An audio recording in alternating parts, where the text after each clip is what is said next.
So the final step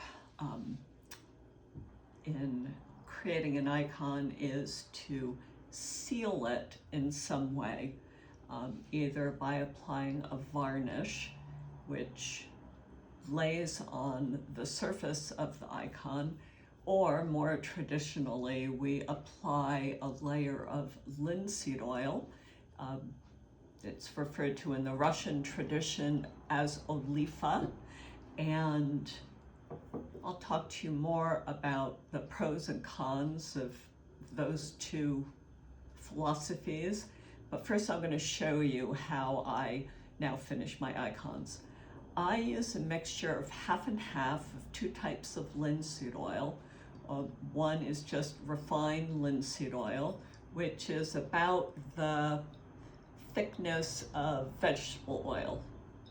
And the other is stand oil, and I think you can see here, this is much thicker.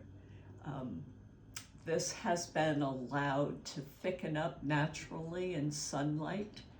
And you can imagine that mixing the two of these together is not quite like mixing oil and water, but to get the two to go into solution together, what I have already done here is I have put half and half in this little jar and then sat the jar in a warm water bath and then stirred it with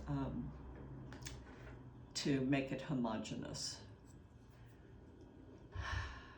To this, I've added a little bit of cold wax medium, which is made out of beeswax largely, and mineral spirits. Once I apply this and it dries, and I'm making air quotes because the linseed oil doesn't dry through evaporation. What happens is it polymerizes. So it actually changes on a molecular level, and I'm not a scientist, so I can't explain that to you. But it's the same process that happens if you have a cast iron skillet and you put oil on it. It's the same process, it hardens. Because egg tempera is a water-soluble medium, it will actually penetrate these layers of paint and kind of encapsulate these little, if you think molecularly, these little bits of pigment and mineral and whatnot, and sort of like amber will encase those. And this is the step which gives the icons that kind of characteristic glow. But that is exactly what the problem is, because over time linseed oil will darken, which is why ancient icons are so dark, that and candle soot. But I think you'll see when I apply this how it unifies all of these areas, and really it's hard to put into words, obviously, exactly what it does, so I'll let you just see it. Once I do this, though, there's no going back. The icon is finished. I can't apply any more paint to it, but it also means that it won't be damaged by water, or it won't dissolve if it gets wet. Right now, if this were to get wet, I could actually take a sponge and scrub this paint right off.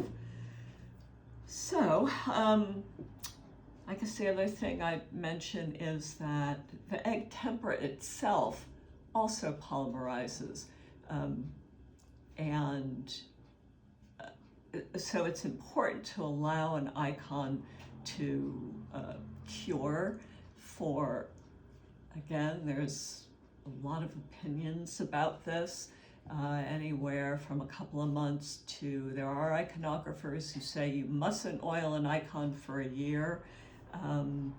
This icon I started a couple of years ago, finished it during COVID tide.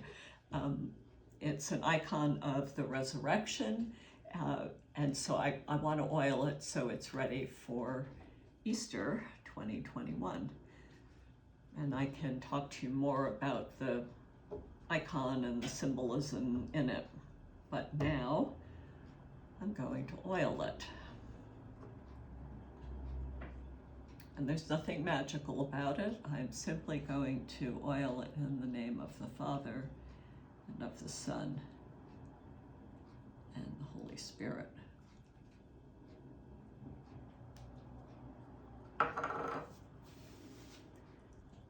And then I'm going to move it around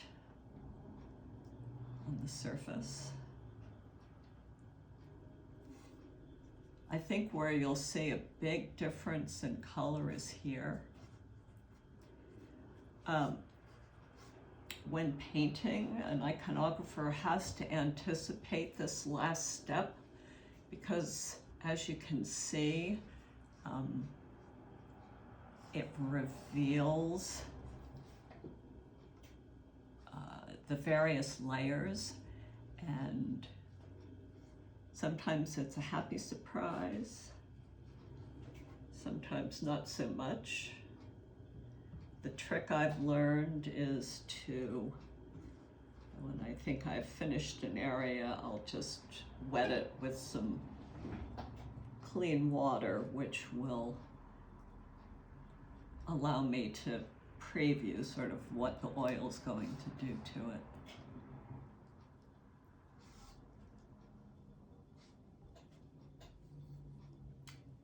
One reason you want to let the icon cure for a time is that if it hasn't quite, sometimes your paint will just smear all over other areas.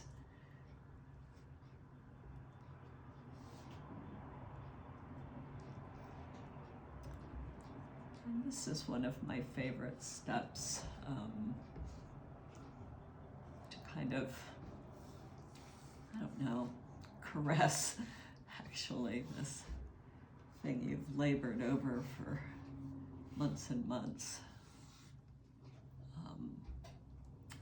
I often get the question, how long did it take to do that?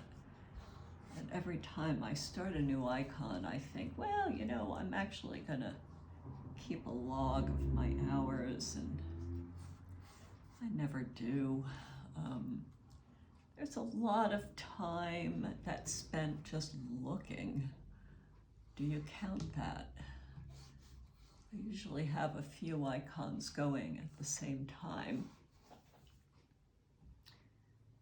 And will be kind of out of the corner of my eye looking at another one and kind of registering what I need to do next.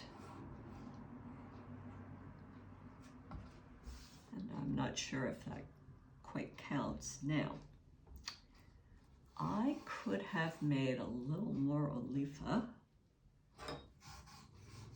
but I think I'm just barely going to have enough here. After I get this applied, my hand's tired, everywhere, as evenly as I can, I'm gonna let it sit on the surface for an hour or so, and then remove as much as I possibly can. Again, every iconographer has a different take on this. Some will let the oil sit on the surface for overnight.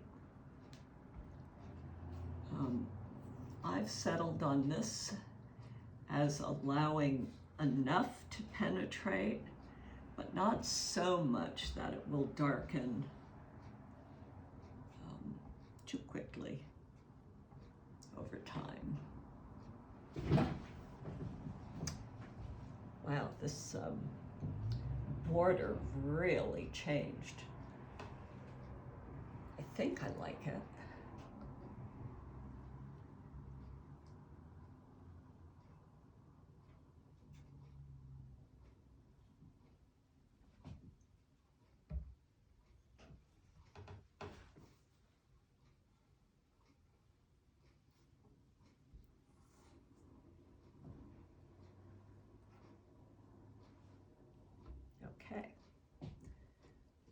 And over this next hour, I'll be keeping an eye on it. I'll be looking at it at an angle, what conservators call raking light, to make sure that some areas aren't absorbing the oil too quickly, because these different pigments have different densities, and some allow the oil to penetrate more easily than others. And so I just want to keep an eye on that and make sure it's happening as evenly as I can manage. So I'll be back in an hour or so.